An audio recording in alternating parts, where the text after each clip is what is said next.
I have never met anyone that does not want to invest in commercial real estate. It's the fear of what to do. It is the fear of losing. We take all that out. We simplify it, like Bo was saying. And what happens is when you invest with Hearthstone, you're investing with a group of guys that will teach a lot about how this works because of the transparency. And therefore the fear is gone. Yeah. And the simplicity is there. There's no excuse not to invest. I was really asking for a conversation. What doesn't exist out there that should? How can we do something that was big and exciting and fun and be more present with our families than less? And, at a baseline, I think that's where this idea started. It was like he was already there. We talked to a lot of investors. I talked to a lot of guys who want to be investors. Everyone wants to sit in this position of authority where, in essence, as the deal performs, you are compensated accordingly. But it's a tremendous amount of risk and pressure at the same time. Not everybody wants that. We think we've created something that'll give the benefit of sitting in the GP seat without the pressure and the risk. We're not chasing deals. We're chasing great sponsors. So back in 2022, 23, we'd see like 300 to 400 deals a year. Man, if we had 5 sponsors who see 300 or 400 deals a year, think about the exposure, and we'll just assist on the financial front and give our investors an opportunity to get a piece of the action as a GP without having really to do much.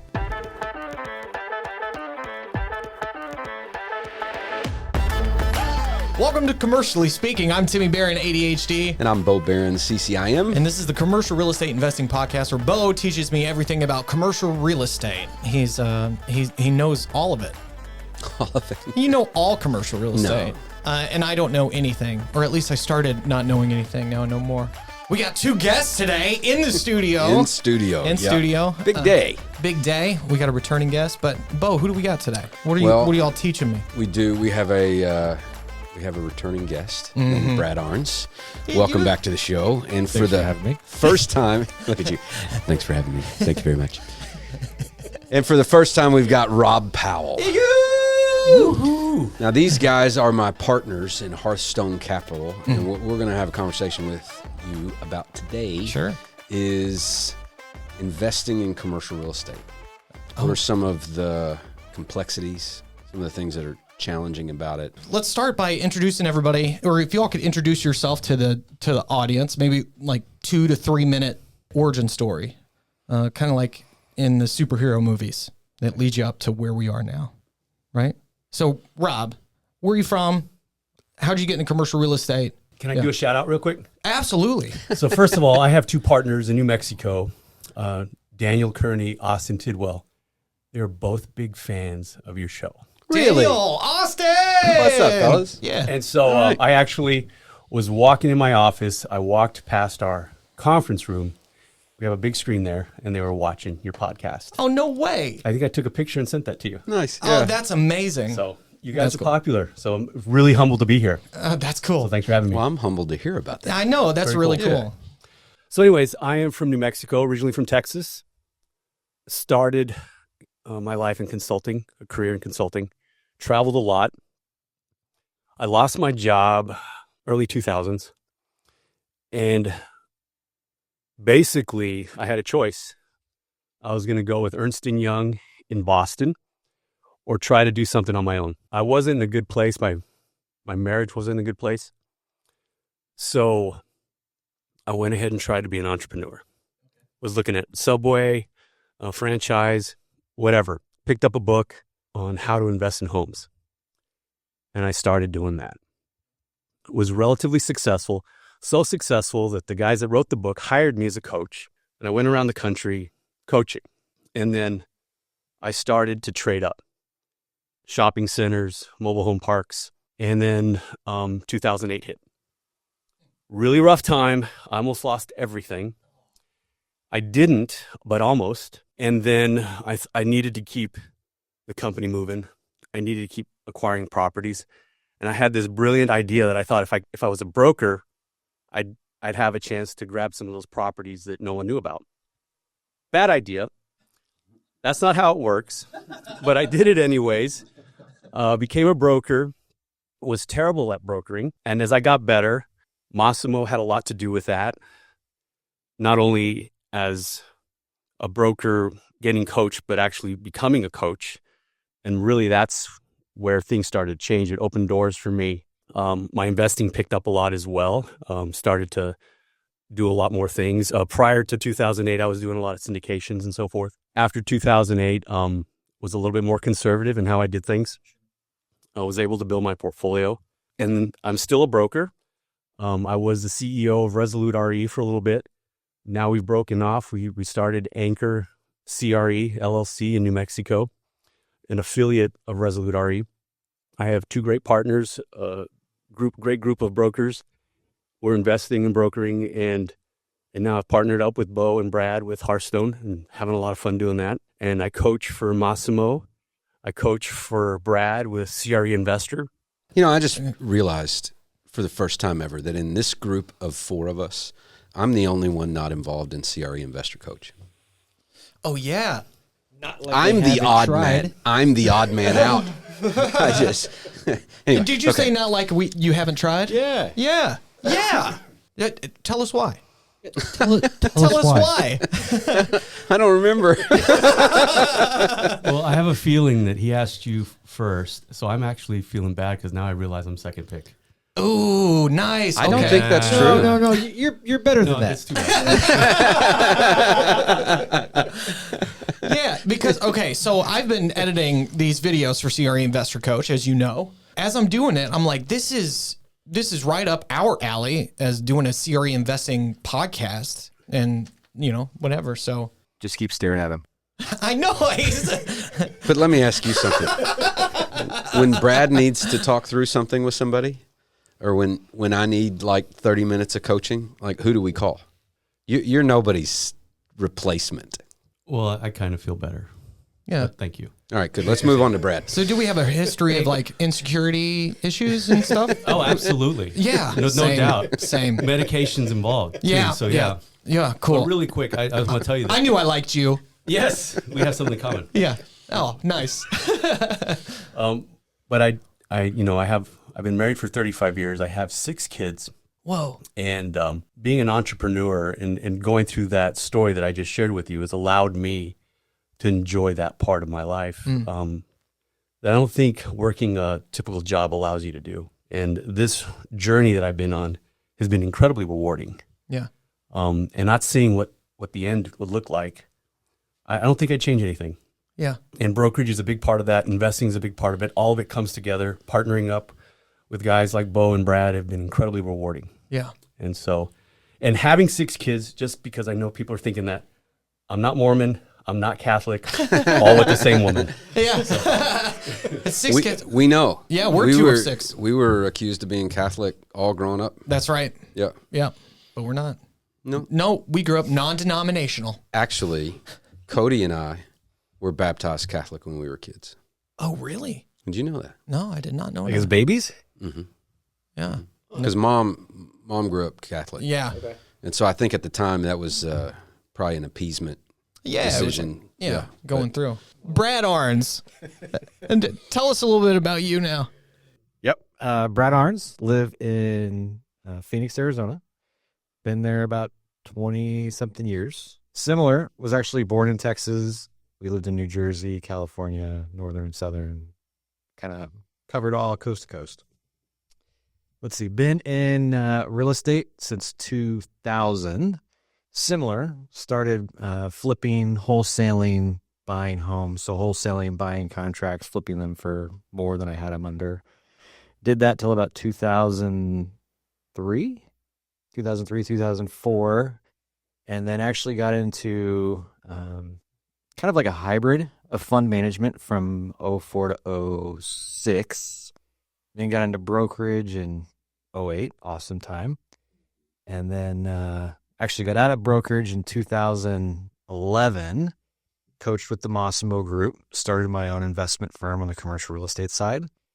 We've done probably $500 million of development over the last 10, 12 years, primarily senior housing, multifamily. Started doing more investing in like 18, 19. And then most recent, right, we formed Hearthstone Capital, working on Fund 2. Started CRE Investor Coach in 2023. both super passionate about both. You know, we did CRE Investor Coach because there's really not a model out there that can coach investors from like A to Z and all the nuances in between. Seems like there's a lot of opportunities that might teach you like just enough to get you to like step 6. And then I want a lot of money from you to take you to the next step. And so it was taking years of coaching, training, combining it all together to really create something that's really different than what's traditional training. And working with Rob. Rob's our head coach. Been working on your brother for a while, but he keeps saying no. Lucky for that, I have a job. That's it. Oh, stop it, Rob. You're amazing. Everybody loves you. And so we've been, you came on, you were actually an advisory board member on the inaugural CRE Investor Coach in 23. I was. And then came on board as a full-time, as a coach in last year. And so we just kicked off our 2025 group. Great group of folks. It's going to be a lot of fun. And then working on Fund 2, and can't wait to see what's next beyond Fund 2. Yeah. What was that beep? That guy. It was just fine. That's Okay, fine. we don't need him. No, we don't need him. So you all keep saying Fund 2, and everybody's probably like, Fun? What was Fund 1? What's Fund 2? So, Bo, Yeah, so introduce us to Hearthstone. Hearthstone Capital was born out of a conversation that Brad and I had November of 23. So just over a year ago. And the idea was, you realize we had the same conversation too, right? Oh, yeah, I remember that conversation. Yep. Obviously, I wasn't as good as the conversation you had with Brad, but yeah. You're in the room, man. Like, you're in the room. I'm not bitter. But it did. It started with Brad and I, and we were really trying to dream about what was possible. Like, what would we create that would put us in our unique abilities and that would provide both growth and freedom and a lot of fun? Because, you know, we've all been in commercial real estate for at least 20 years at this point.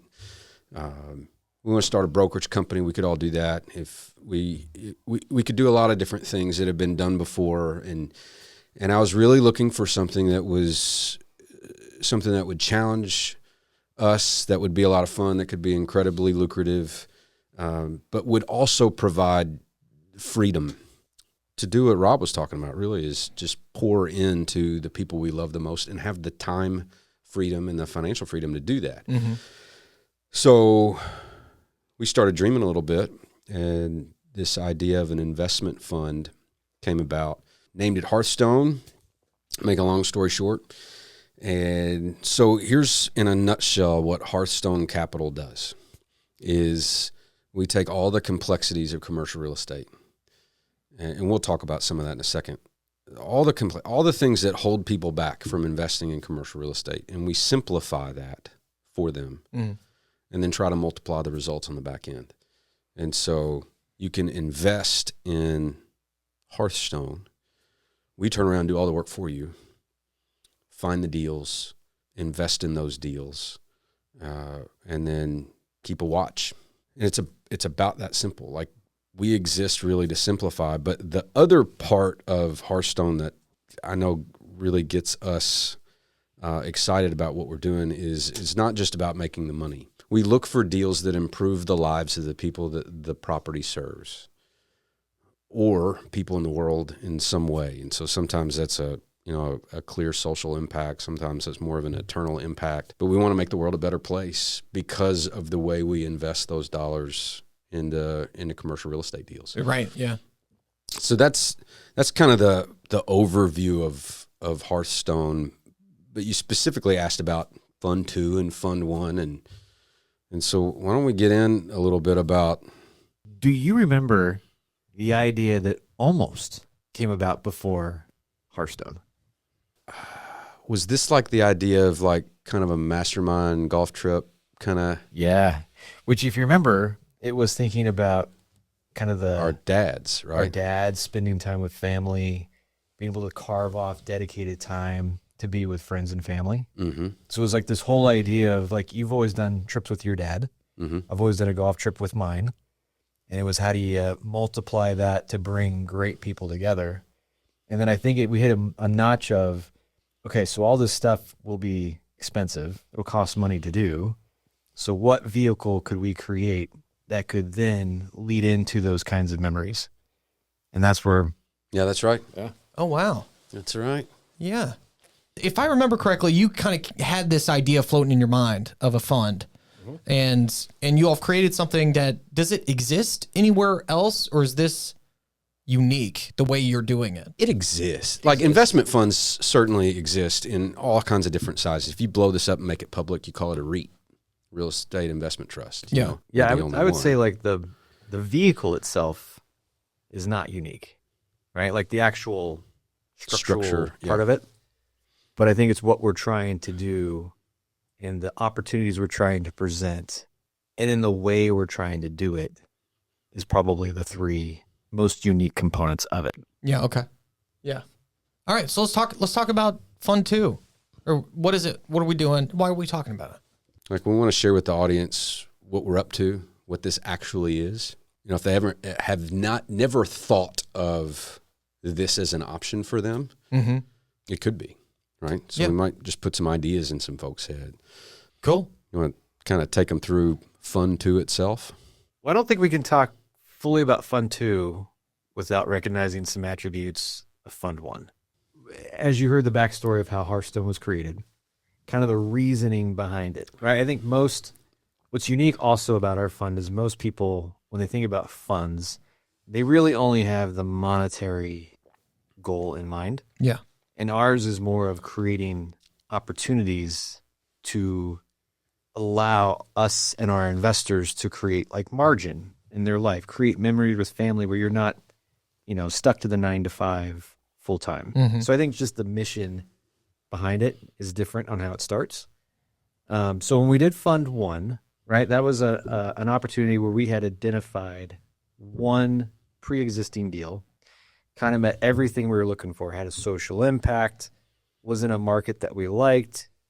It was being ran by operators that we liked, and we just did it, right? I think from the time the deal was like presented to our investors to closing was 5 days.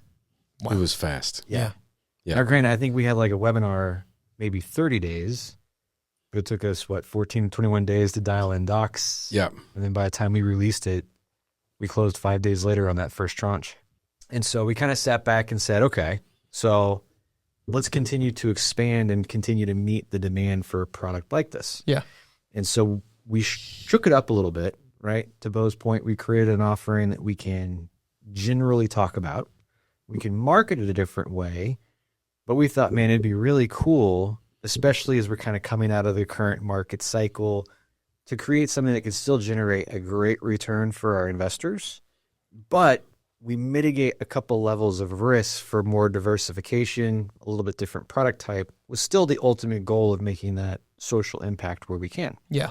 So Fund 2 was created as a larger offering where it's more than just one asset, right? There could be 3, 4, 5, 6 assets of different, I guess you characterize it as like risk profiles of how they cash flow, operate, function. So as you blend them together, right, kind of evens out your cash flows, it evens out your risk profile. So I'm still providing a great opportunity.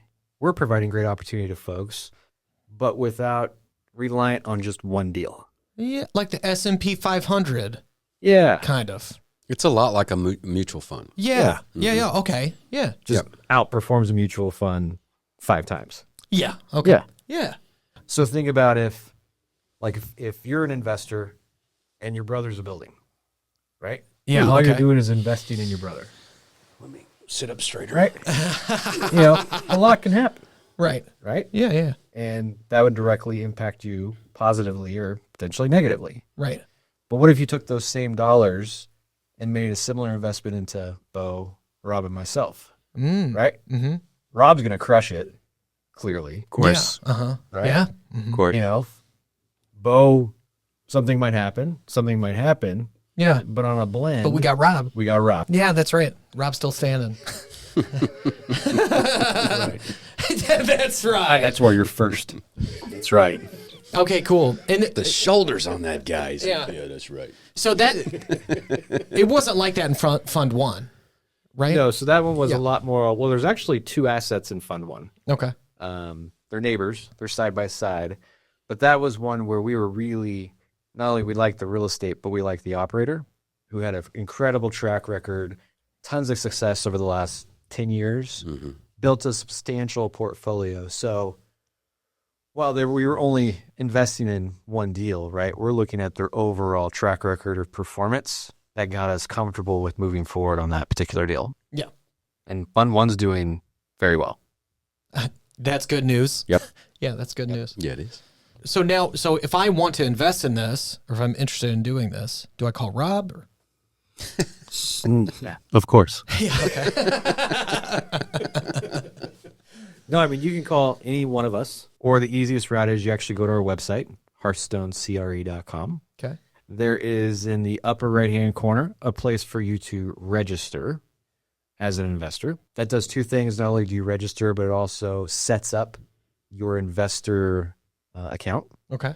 And all of our opportunities are presented on an investor portal. So it's pretty streamlined. So once you kind of go in, you've got access to, the overall kind of breakdown of what this fund is, all the legal documents behind it. And then if you were so inclined to move forward, it's, you would go in, make a commitment, countersign your documents, wire instructions come in, you fund up. Wow. And the only addition to this one versus Fund 1 is the extra step is just verifying what's called your accreditation.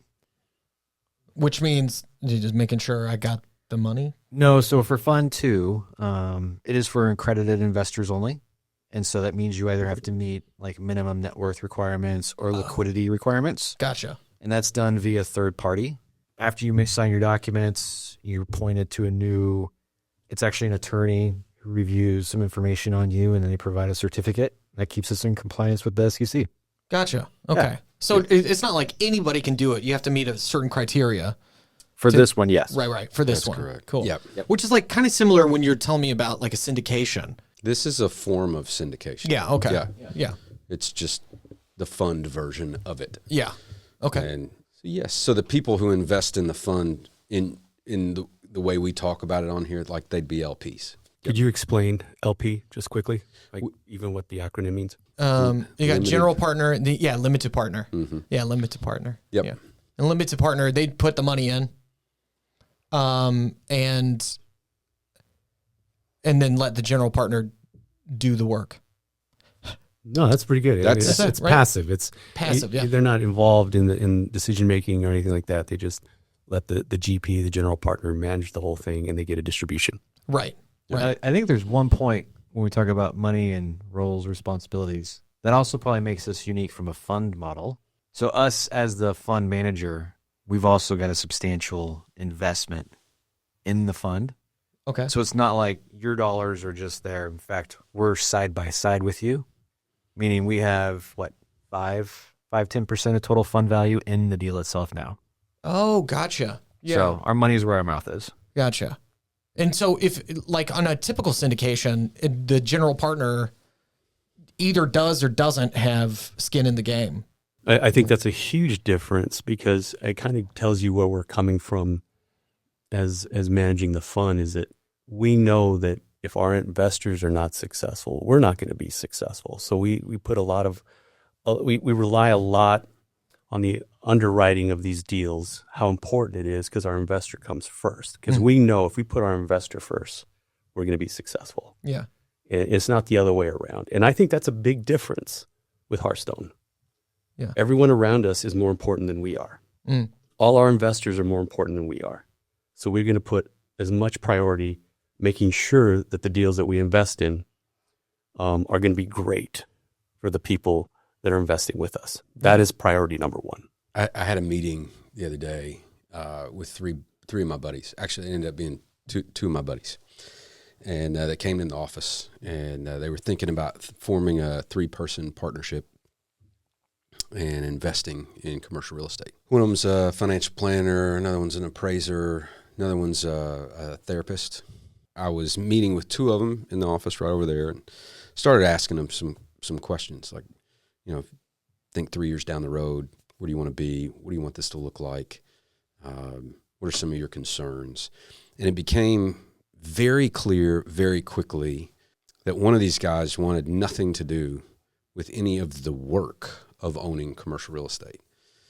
And it really got me thinking about, all the complexities, all the stuff that you have to know to operate commercial real estate well. Mm-hmm. It's one thing to find the deal and to figure out how to buy the thing. But then when you have to operate it after that, Right. toilets, HVAC, we got a call the other day from a guy who bought a piece of property this past year, and this was the first snow. And he's like, well, I need somebody to clear the parking lot. Hadn't even thought about that. And then he looked at his leases and realized he couldn't pass the expense through. He hadn't thought about that. It was like Yeah. There's all these things. You got to deal with the debt side if there's debt as part of the deal. There's if you have investors, you got to get them K-1s, you got to do the bookkeeping, tax returns. These are single-purpose LLCs. You may not have ever formed an LLC before. And all that assumes that the market's going to behave like you hope it will. Do you have at least a little bit of an understanding and the ability to keep your finger on the macroeconomic stuff? Like what's the Fed doing and how's it going to affect the 10-year treasury, which affects commercial real estate, interest rates and all of this stuff. My one buddy was like, I just want to invest in something and go back to work. Right. And I was thinking about that conversation. It's like, man, what we've got with Hearthstone is we really simplify all that for all our investors. And if I had to profile the ideal investor, it's going to be a high net worth somebody that loves the idea of putting their money to work. They're probably going to be somebody that likes the idea that they're investing in something that's tangible, that they can touch. We're in 3 different parts of the country. The 3 of us, we'll invest anywhere there's a growing market, and isn't California, right? Yeah, in New York, basically. But the profile of somebody who invests in something like this is somebody who wants to invest in commercial real estate, but they don't want to have to learn all that stuff I just talked about. Right. And they don't have to worry about that. They want to invest in a fund like this where we do all the work. We simplify all that. We roll through all our systems and processes and all our due diligence checklists and the underwriting and our expert analyst along with our experience and all that stuff. And then they know that experts are making the call, and not only should they get a really nice return on their investment, but their dollars are actually making the world a better place. Yeah. Like if I were going to profile the ideal investor in Hearthstone Fund 2, that's it. Yeah. And those are the people that we're wanting to try to attract and to serve. And when I was meeting with my buddy, it was like the conversation sort of crystallized all that for me. It's like what we really do is we simplify. We make things easy for someone who wants to invest in commercial real estate. Yeah. And then we multiply their results. Yeah. That's really what our job is. And we do it in such a way that makes the world a better place. Mm-hmm. Puts a smile on our face. There's a great amount of satisfaction with having an impact that way. Mm-hmm. But we were talking the other day, and you were kind of going through, I think you called it the investor's dilemma. And I wonder if you wouldn't expound on it, because that's really those are kind of the complexities that we simplify. But you almost scared the pants off me when you're talking about it. So maybe dial it back a little bit, like But I liked how you were describing like some of the pitfalls. Like if you're going to go it alone, yeah, if you're going to try to learn on the job, so to speak, there's some things to avoid. Yeah, let's talk about it. And I would say dial it up. If anything, I can always edit it back. Anyway. Well, I really want to kind of take another step. And, when Bo's talking about simplifying, the reason that is so important is because people that want to invest, the reason they don't invest is because of fear. And fear keeps, They don't want to lose their money. And then, you know, when Bo was talking about all the things that an investor has to think about, just by listening, I was like, wow, yeah, that is a lot. And it's not because it is complicated, but because of that, the unknown there's a lot of fear. Even in my own investing, I can tell you when I'm getting ready to close, I've shared this with Bo and Brad several times, that I lose sleep right before closing. After I close, everything goes back to normal, but I cannot sleep because I'm worried about, that's a lot of money. And if I lose that, I have a host of investor enemies, right? Sure. And it's not because I don't know it's not because I think that's going to happen. It's because I've been in a situation where investors and the board of a certain investment, they've all lawyered up against each other, you know. And back in 2008, I was involved before 2008, everything I was touching turned to gold. I could not lose. And one of my investor friends brought this investment that I had no understanding of. It was 1,000 acres in Aurora, Colorado, and it made no sense. But everything I touched turned to gold. Why not? Even my father-in-law told me, he says, I would not touch this with a 10-foot pole. As a young gun, what do you know? I'm killing it. I'm going to do this. I did it. Long story, we lost. We syndicated. We lost the money, and we were going down. Bank was suing us. I was the last person to get served. And in that whole situation, luckily, we were able to salvage it because we were sitting on oil and gas. And we didn't go down, but what happened is all the damage in relationships and so forth. Just the fact that we all lawyered up against each other. And I'm probably friends, out of the 5 or 6 that were involved, I'm friends with 2 of them still. Yeah. That was very damaging. But all of the things involved is very scary. And when you're winning and winning and winning, the fear tends to go away. But when you're losing and you've never been in a situation like that before, I've lost probably 2 years of my life. Yeah. And what's important is that even though I would probably never want to go through that again, that makes me valuable because I know what that's like. Right. And I know what I could have done to minimize that and how I could have made that deal work. And I think that's valuable. And when someone hasn't gone through 2007 and 8 and 9, they don't understand. I think it's really important that the 3 of us understand what that was like, and we know how to defend ourselves from falling in a situation where that may happen again. Right. Yeah. Yeah. It's Right? like, I mean, you can get so cocky if you haven't gone through it. Like, that's a big dose of humility, which you need to make smarter decisions and to defend against, nothing's going to hurt me. Right. It's like, well. And there's a lot of investors now that are feeling that way because in the last few years they've been very successful, and they're okay taking on more debt and taking on more risk, and it comes back. Yeah. And we just know how to prepare for that, and we know the signs. Sure. Right. Yeah. Well, have you seen any of those signs? Oh, of course. Yeah. Right. Okay. Oh. There's going to be more opportunity. I think there's a lot of things happening now where some investors might be scared. It's going to be tons of opportunity. It is going to be a time. And being prepared for that is even more important now than ever. Yeah. When I've been editing the CRE Investor Coach and, you're talking to all these people who are investing and moving into investing, they're now investing in commercial real estate and stuff. The one of the common themes, and we've talked about it a lot too, is the market, whether it's up or down or whatever, there is opportunity. And a lot of times when the market is down, it's sifting out a lot of the people that shouldn't have been in there anyway, which leads to opportunity to those who are being smart and thinking forward. Downturns prune industries. Yeah. And just like a pruned plant flourishes after the pruning. Mm-hmm. That's the upturn that comes after a downturn. But what you have is if you got 100,000 commercial real estate brokers in the country, I'm just picking a number, a downturn is going to get, 30, 40,000 of them are going to go sell insurance. Right.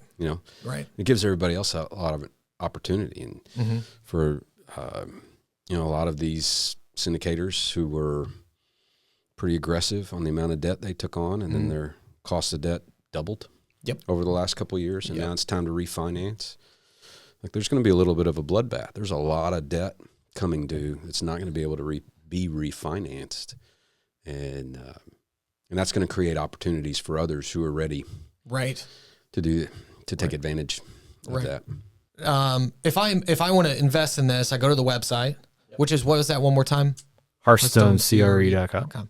And then at the top right, and go in there, I can fill out that registration. Top right, register for an account. Yeah. Everything's there for you. And you see all that. So then what? Well, first of all, registering is not a commitment. So we want to encourage everyone to go register, and you can just see all the deals we're working on, find out more information about Hearthstone, but it is not a commitment to do anything. You're just registering. Gotcha. And I want to encourage everyone to do that. Because that would keep me informed on things that are happening in the future. There's no reason not to do that. Yeah, okay, great. A good clarification. Yeah, that is a good point. Yeah, okay. Yeah, because who knows, next fund might be private exclusive. Yeah. And you won't know about it if you don't have an account. That's right. I mean, because the first one, you couldn't talk about it. So you had to just call people No, individually, there were right? people who had created an account over the years. Yeah, I see. So you would register, right? Again, no obligation, no expectation, but what it does is it gives you access. So you can see, right, what current offerings are out there. Mm-hmm. It gives you all the tools to investigate, do your research. There's enough documents to read on there that'll keep you busy for a couple days. And then if it aligns with your strategy, you like what we're doing, then you move forward. Yeah. And you follow a couple steps, and it's about as easy as that. That's nice. And what happens is when you do register, we do webinars about the next project that we're working on. You jump on the webinar and you listen about the project that we're doing, get more information, and then if you're interested, then that's when you have a question if you want to commit into investing into the deal. Sure. Can people ask questions during those webinars, or is it? Yeah, absolutely. Yeah, cool. I think another key point too to point out is the three of us are available anytime. Very rarely in a fund situation can you actually reach out and ask questions to the principals of the fund. Wow. When he says anytime, he means Monday through Friday from 9 to 5 kind of deal. Yeah. No, sure. For me, it's between 10:30 and 11 on Mondays. We're available. Right. Text only. So I mentioned earlier that there's really two things we're looking for. And so the other thing we're looking for is if you're a great operator and you've got deals you're looking to do, we would love to talk to you as well. Oh, yeah, that's right. Because look, we are a fund of funds. Right. So on one side, we're raising equity on the investor side, right? We need to place that equity on the other side. Right. And so we're looking for great deals. We're not the operators that are going out and looking for and actually closing and operating the deals. Right. We're investing in other people's deals. So a lot of what we do is vet great sponsors, build relationships with those folks, go ahead and look at the deals that they're working on, underwrite those alongside of the actual operator. If you're an operator out there, especially if there's a social impact component to what you're doing, right? We'd love to talk to you about your deals. Are we able to talk about the first fund, as in where it went to, or no? It's closed. Yeah, I think we can. I mean, it's not an offering anymore. Like whenever I heard about it, when Leland and I were doing that video for y'all, that really opened my eyes to what you mean by do good, and it was really awesome. And then those guys as well were, how you were connected with them. And it was a couple guys that started doing, buying multifamily to help legal refugees. Mm-hmm.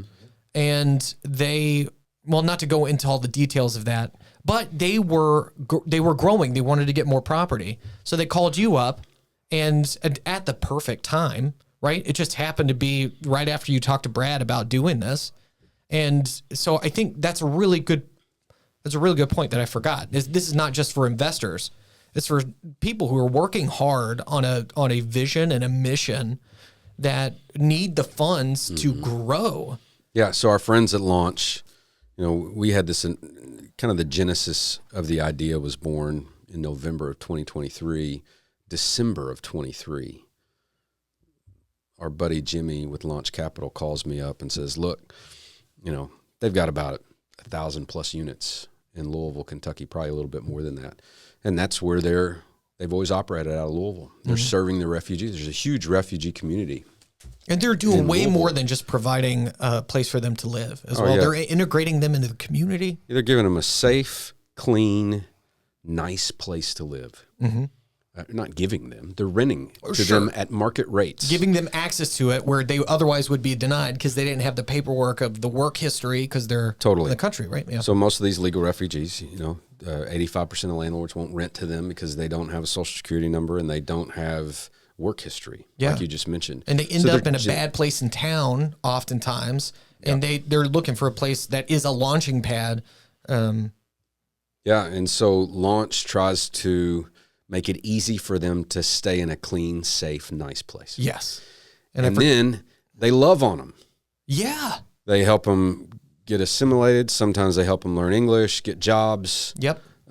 Introduce them to Jesus. They want these people to succeed in every way, and that's how they're incredible operators. So as they looked to grow outside of Louisville, they had an opportunity in Dallas. That's where they contacted us. And it just worked. So, we had our first conversation in November. In February, we did Fund 1. Yeah. It was really fast. And during that time, we were taking a look at the deal they were looking at in Dallas. We were underwriting it alongside of them, kind of double checking all their work.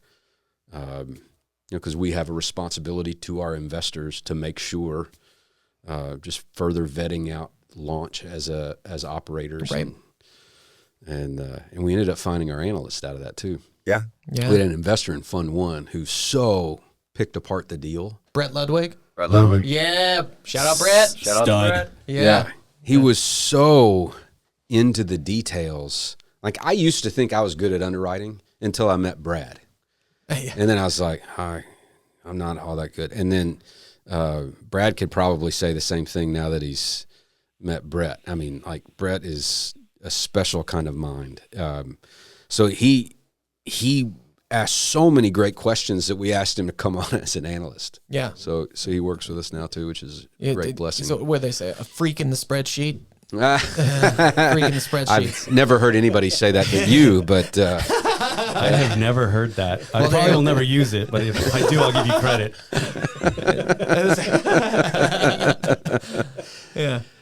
But one thing that popped out to me with the Launch guys too is they give them a stable place to live. Not give, but like the opportunity to have a stable place to live. And the majority of them, when they move out to buy a home. Mm-hmm. Right? They're not bouncing around. Yeah, I think crazy. They stay on average like 4 years. But for us to think like we invested in a deal that does that kind of good for those people, like that is. Now, when you look at Fund 2, we might invest in a deal that has no direct link, but just like how we're mitigating risk, we're doing the same thing with the kind of impact that these deals. So every fund is doing good. Right. But maybe not every specific transaction within the fund. Sure. But yeah. So do you all already have your operators for Fund 2, or are you still looking for more operators for Fund 2? Both and. Yeah, we've got some, and we're looking for some. More. Yeah. Sure. And even if we miss out on Fund 2 with a specific operator, Fund 3 will come along after it. And so like we're looking for great operators who are aligned, see the world like we do. We want to build relationships with these folks and be a part of their growth moving forward. Yeah. Maybe it wouldn't be Fund 2 or 3 or 4, but maybe timing works out, and sure. Fund 5 or whatever. But yeah, we're looking to build those kind of relationships. Yeah. Sweet. So what's the button they push for that one? If I'm an operator, what button do I push to register? Just email or reach out to one of us. Gotcha. And that's the other thing I think is really cool because, again, I've never been a part of it, but I've heard a lot. Well, you did our video stuff, so just like editing these podcast episodes, you actually know quite a bit. Yeah, I guess I do know. Yeah, I do. And it was just awesome to hear from those guys and to actually see what it is. It just made such a difference of what do good means. You know, the interesting thing about Bo and Brad and Brett, that's hard to say really fast several times. Brett. Well, you just said it really slow and nailed it. So just keep rolling. They have an eye for detail, and you think if you're a sponsor and you have someone come alongside you to do the underwriting, that's a huge value. Right. Not only to the sponsor, but then now you have our investors where we're also underwriting those deals, and we're going in, and all of it is it's all transparent. All that information is available to all of our investors, including the sponsors. There's a lot of dialogue that goes back and forth on the underwriting piece. That's a huge value. Yeah. If you have a problem, someone looking at your numbers, it's probably not someone I want to invest with. But someone that's transparent and willing to share and collaborate, that's a big deal. And so it's value not only to our investors, but also value to our sponsors too. Yeah. Mm-hmm. And I think that's a huge thing. And it's one of the things that, besides Bo and Brad, is what attracted me to Hearthstone is the transparency and wanting the investor to win. Yeah. We so deeply want everyone to do well. Yeah. Because we know if they do well, we're all gonna do well. Right. That was actually what I was gonna say. When you walked me through the pitch deck, about doing a syndication, right? One of our first episodes. Oh, yeah. Right? You walked me through what that is. It was like, okay, if I'm investing in that, I've got to trust you, at least know you enough to know that you're going to run this deal and do it. But it's you, right? And with this, it's y'all plus the operators that you're overlooking, which that's exactly what I was going to mention, was like all the brains that are behind each one of these deals. Like that is huge. Plus you got Brett Ludwig. Right. Yeah. He's next level. Next level. Oh, he is next level. Yeah. It's really incredible. Yeah, he loves it. He loves it. I know from that interview you did with him. Yeah. Yeah. He lights up when you talk about numbers and spreadsheets. Yeah. That's nice. Cool. All right. What else? I think the group is really well balanced. I think there's some of us that maybe tend to be a little bit more aggressive, and some of us that are like very conservative. Like I'm definitely the damaged one in the group, so I'm a little bit more conservative. I'm like that dog in the corner, right? But it's a really good balance. It's not like every deal's like a win. It's like, okay, what question are we not asking, right? And what, some of the fears come out, like, hey, this bothers me a little bit, and so forth. So it's really well balanced. Yeah. It's not one way. And I love that. Yeah. And I think that's another huge value to our investors. Yeah. That's a really interesting point because we just went through this exercise a couple days ago. Yeah, the investment committee meeting. Yeah, where we actually decided to move on, pass on a deal that had nothing to do with a great market, a great building, great opportunity, but there was things that the three of us know that no one else would have known. And he's right. Like, I test ideas by poking holes. Yeah. But I do it subconsciously and really fast. And so I can get not as fast as Dad does, but I don't know if it's just being his son or seeing him do it so often, but like I poke holes, and if it doesn't crumble, I get to liking things pretty quick. Yeah. So I can get there pretty quick. And Brad's a little bit, I was about to say the word contemplative again. Did I nail it? Is that the contemplative? He's more contemplative than me, in my opinion, when he's like, I can get a little bit excited. Brad is will provide more thought. But I think we get to similar places fairly quickly. Yeah. And the value of Rob doing what you were describing keeps us from just having this group think, full steam ahead kind of thing. Yeah. And it is incredibly valuable. You're talking about this. I'm thinking about Tisby, because the three of us, it is a perfect balance of the way we think and the strengths that we have come together. And in all productions I've been a part of, whether it's been theater or film, you go in, there's some that are awful. There's just a bad apple or somebody that is not pulling their weight or complaining all the time, whatever. But there's some that are just like that balance of all different types of skills coming together and supporting each other, and they're balancing, like the yin yang, right? Mm-hmm. Yeah.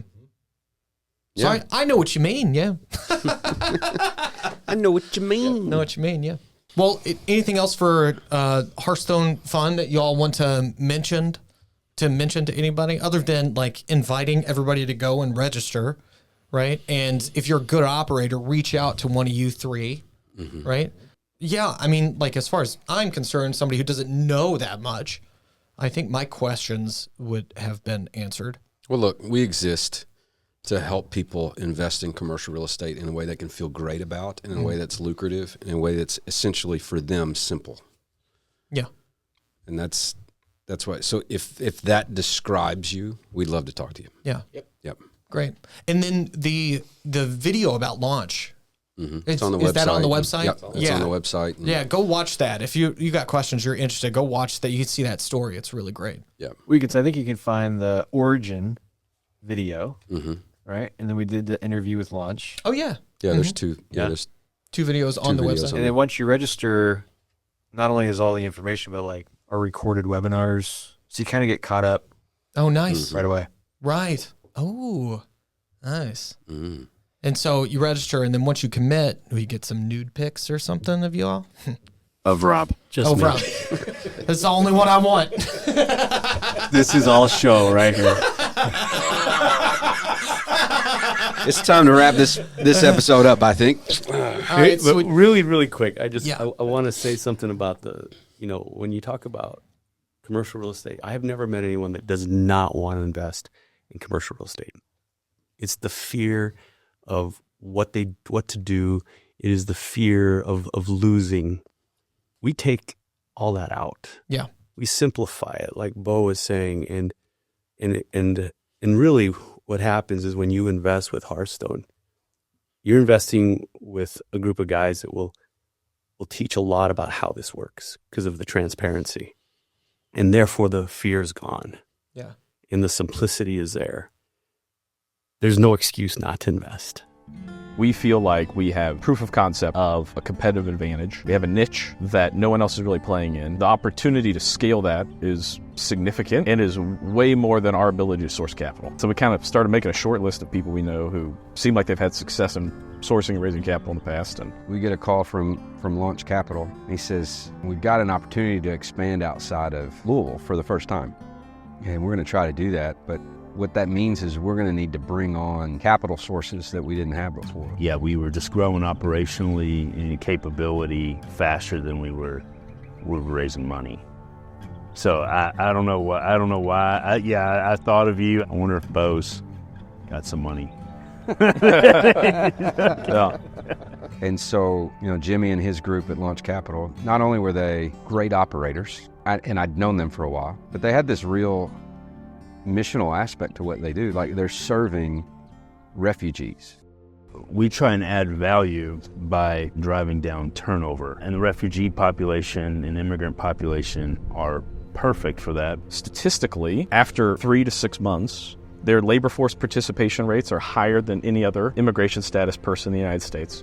They're the most upwardly mobile economically. Their 90-day employment rate is north of 95%. The bet we're placing is that in month 6, they'd be the most qualified applicant for this apartment But in month one, the average apartment owner isn't putting them in their apartment. We try to be a one-stop shop for them for a housing solution. The resettlement agency is supposed to provide everything that they need, and they oftentimes are missing things. And so we're really able to kind of smooth that process out. And so we put together welcome baskets from the property management company that's going to have everything in there that they really need for that first week to get their home up and running. We have staff in our property management company that are called resident success coordinators. And so these are either the same culture or a very closely affiliated culture that could speak the language, that could cross those cultural bridges with them, that could teach them how to use a stove or what a vent fan in the bathroom is, all these kind of, very basic things. Our VP of Impact operates a lot like kind of a quarterback, just calling the plays, connecting the people, and allowing the funds that are already there in these nonprofits and these government entities to flow to the people that they were designated for. And so they've landed into an apartment here in the United States. They've never had to move, and they've been able to get their stability, get their kids in school, and get that financial jump start. And then they're going out and kind of living the quote-unquote American dream. Our vacancy rate's like 1.3%, and we spend zero money on advertising. So it's all referral-based. In our stabilized property, the most common reason for people leaving in an exit interview is buying a house. And people oftentimes will be like, what do you do about home ownership? And what do you do about all these other kinds of things? And the response is almost always, well, they solve their problems for themselves so quickly, you can't usually get out in front of it. So, what we're doing is a lot on that front end, giving them the space, giving them that opportunity. And what's really cool to see is we do see the community really respond. And it's a little bit to that point earlier of people want to, they just don't know how to get that connection. What they've built to serve these people creates a business model that's way more profitable than if we just went out and did multifamily and found somebody to manage it well. That's what's even more exciting about this is the real estate in a lot of ways is secondary but works better. I think the lie about real estate is that it's passive. We have to prioritize either fundraising or prioritize operations, and we want to prioritize operations, and being able to have a partnership with someone like Hearthstone takes a lot of that burden so that we can move swiftly when we see really strong opportunities that as they're coming down the pipeline, that we have the confidence to chase those deals, knowing we have strong capital partners standing beside us. The Hearthstone funds do more than just make good returns for our investors, but they do good at the same time.